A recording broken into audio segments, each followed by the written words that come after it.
At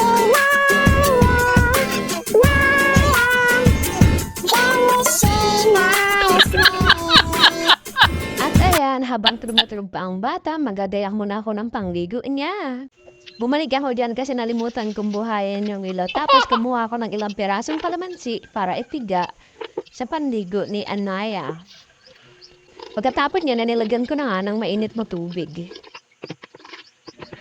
At hindi na rin nga ako nung katulog para magreyasan ng mga lamok na hindi naman welcome sa bahay namin.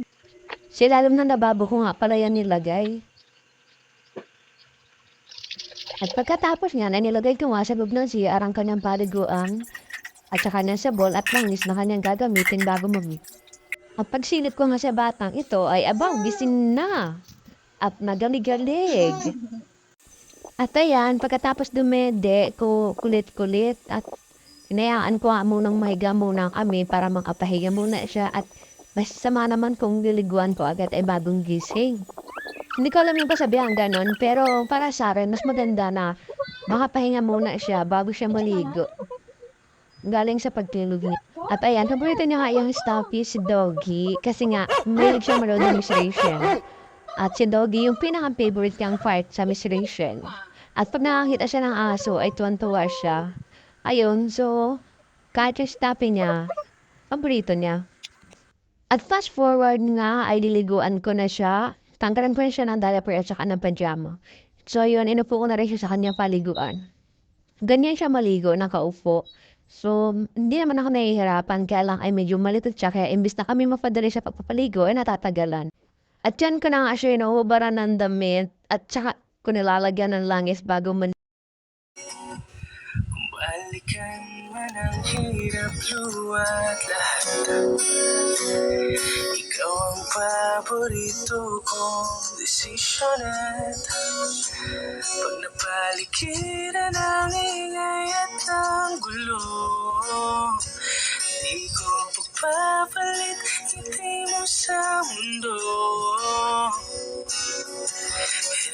Heto tayo sa huli palagi, babalik pa rin sa yakap mo hanggang sa huli. At ayan, fresh from the bath. Habang si Mami ay dugyot na dugyot pa rin. Palagi pipiliin kong mag-isa. At pag maraming kagat ng lamok, ay use after bites ng Tiny Buds.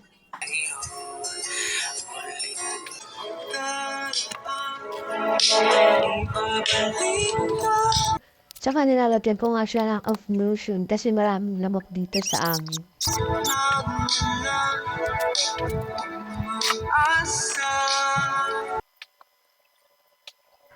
At pagkatapos niya magbihis, nilalagay ko nito sa walker para makapagsimula na akong maglinis ng bahay.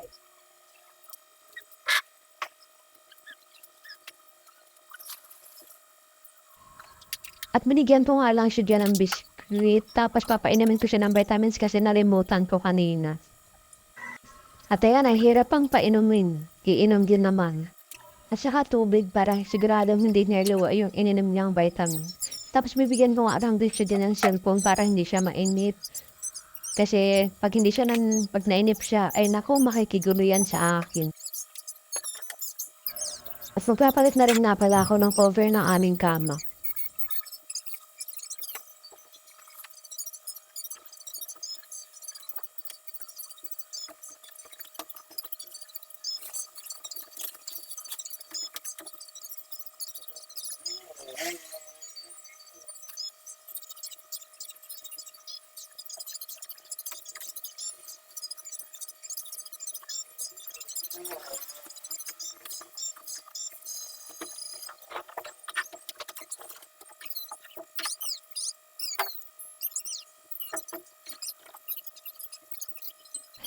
At hanggang dito na lang nga po muna. Saka na lang po kung kailan siya pagin. Maraming salamat po sa panonood.